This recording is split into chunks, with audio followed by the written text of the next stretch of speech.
पूजा करते ही मन में ख्याल आ गया।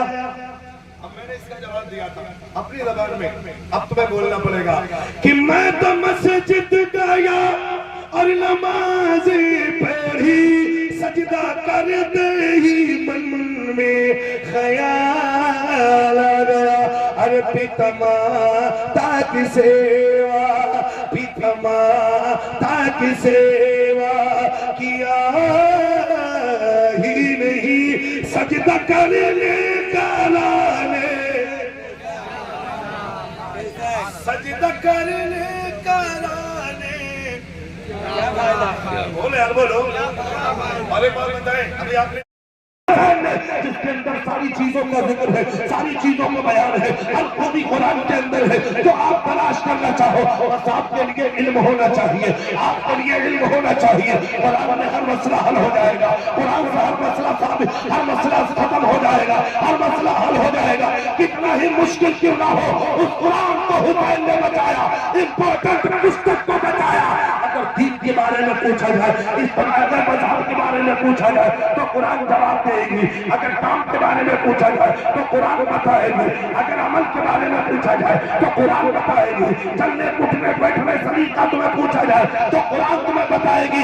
हत्ता की दुनिया की जितनी भी चीजें हैं अगर कुरान से पूछो तो कुरान तुम्हें जवाब देती नजर आएगी। अब मैंने कहा था महाभारत, अब तो जरा रुक जाइए, धर्म कर्म निश्चित करो, सुनकर समय की पुकार, जग में आया किस लिए इसका करो विचार। अब पूरी दुनिया विचार कर रही थी, पूरी दुनिया विचार कर लगी हुई थी, पूरी दुनिया सोच रही थी। तो हुसैन ने कहा, ए दुनिया वालों सोचने की जरूरत नहीं है, ए दुनिया वालों सोचने की जरूरत नहीं है, दुनिया सोचती है तो सोचने दो, विचार करती है तो विचार करने दो। जिस अकबर को देख करके हमने कुरान को बचाया है, जिस अकबर को देख करके हमने कुरान को बचाया है, जिस बाजू कलम करा करके हमने कुरान को बचाया है, जिस बाजू कलम करा करके हमने कुरान को बचाया है, मोहम्मद ने कुर्बान करके हमने कुरान को बचाया है, जानिसारों की शहादत देके हमने कुरान को बचाया है। तो उसी कुरान को पहले कसम खुदा की जो कुरान का कारी हो जाए, आमिल हो जाए, हुसैन हुसैन के चलते से पैगाम ले जाओ, कुरान के आमिल बन जाओ, कुरान पढ़ने वाले बन जाओ, कसम खुदा की तेरी दुनिया संवर जाएगी और आखिरत भी संवर जाएगी। सारे मसले कुरान के अंदर, इंपोर्टेंट बात भी कुरान के अंदर है। और इमाम हुसैन ने सब कुछ कुर्बान करके कुरान को बचा लिया। क्या कहा था जानते हो? बड़ी सुनी बात कही थी। क्या कहा था?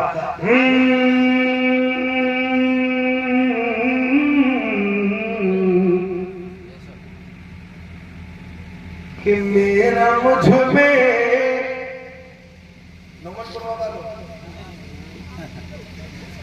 कुछ नहीं, जो कुछ है सो तेरा।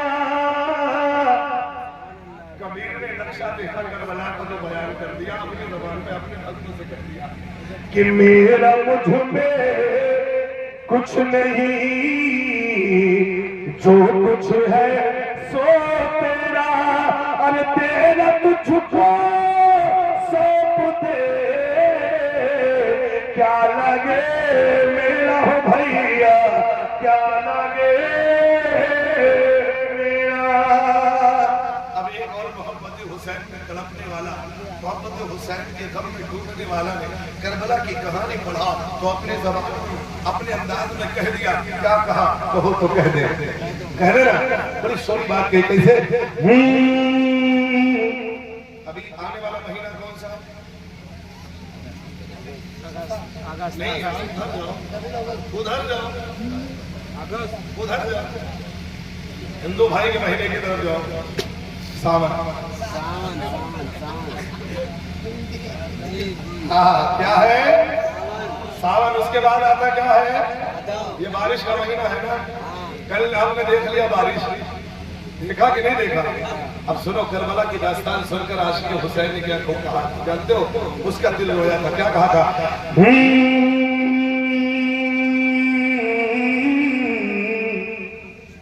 कि भादव में भर गयो दीवा भादव में भर गे नदी व पोखर। नदी पोखर तो मालूम है ना, भादव के महीने में जब रेल होते हैं ना तो शहर का दीवाना कहता कि भादव में भर गे नदी व पोखर, बरसेला बरखा तमाम।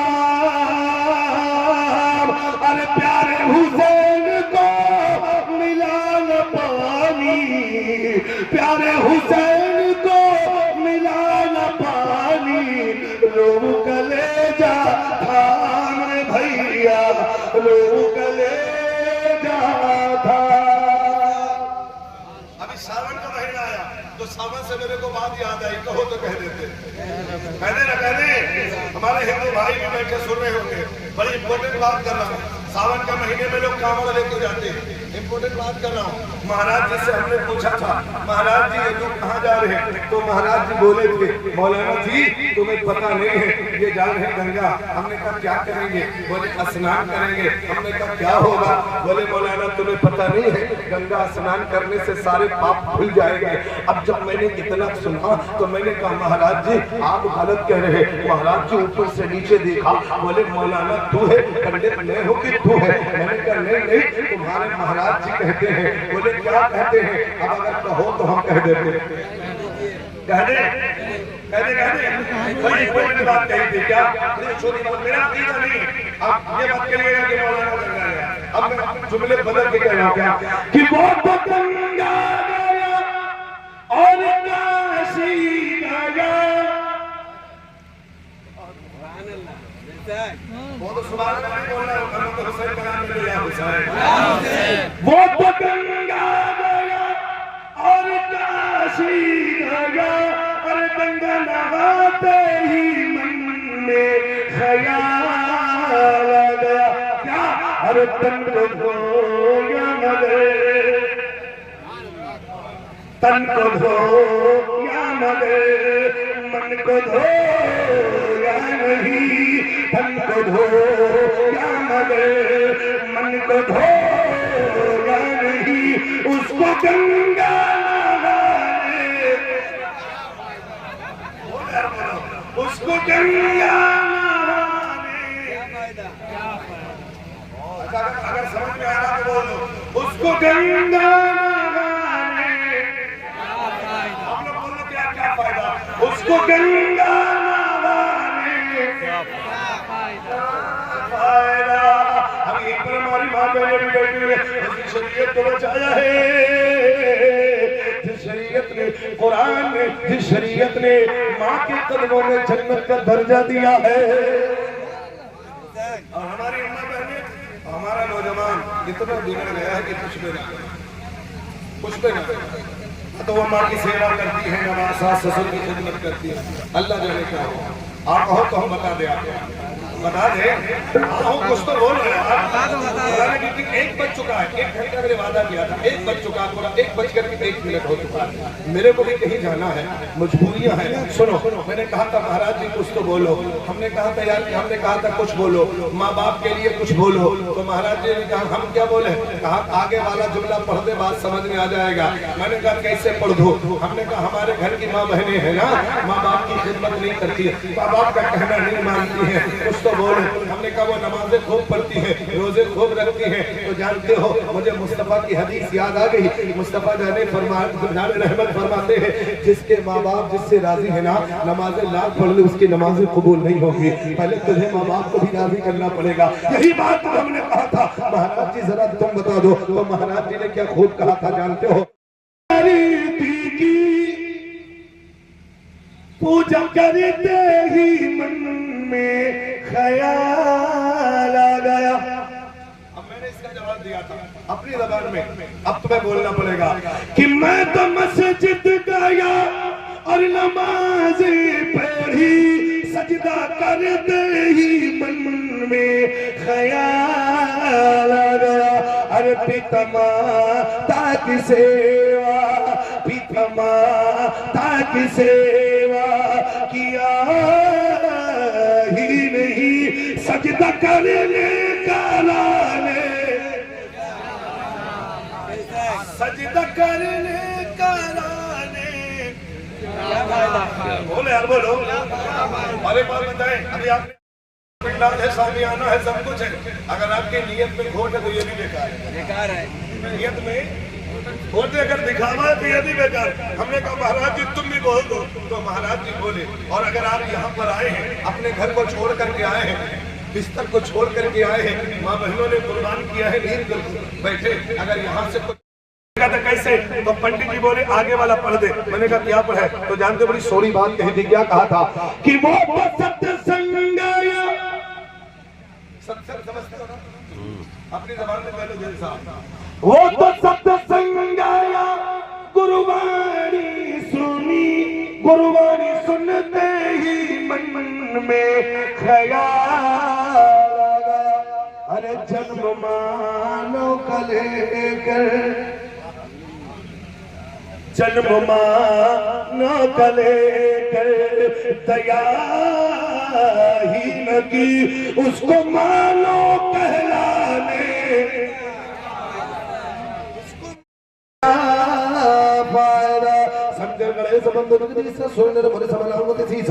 मेरे मिल्लत के नौजवानों की हुसैन की महफिल में आए हो, मैंने कुरान की आयत पढ़ी थी। अल्लाह रब्बुल कदीर इरशाद फरमाता है, वला तक़ूलू लिमन युक़तलू फी सबीलिल्लाहि अमवात, अल्लाह की राह में जो कत्ल किए जाए, जो मारे जाए, उन्हें मुर्दा मत कहो। अब क्यों? कौन सी अल्लाह की राह? इस्लाम के लिए, कुरान के लिए, दीन के लिए, हक के लिए, इंसाफ के लिए अगर शहीद हो गए तो वो मुर्दा नहीं बल्कि जिंदा है। आओ मैं कैसे बताऊं? आखिरी बात कर रहा हूँ। ऐ मेरे मिल्लत के नौजवानों, आपके घर में भी औलाद होती है, आपके भी बच्चे होते हैं। ऐ मेरे मिल्लत के नौजवानों, जब पेट माँ के शिकम में बेटा रहता है तो माँ अपने पेट पे हाथ फेरती है। अगर बच्चा हरकत करता है तो माँ कहती है बेटा जिंदा है। दुनिया में पैदा होता है, रो दिया तो कहता है बेटा जिंदा है। बाप कहता है बेटा जिंदा है, भाई कहता है बेटा भाई जिंदा है। अब चचा कहता है कि बेटा जिंदा है, अब चचा कहता है कि बेटा जिंदा है, दादा कहता है नाती पोता जिंदा है, नाना कहता है नवासा जिंदा है।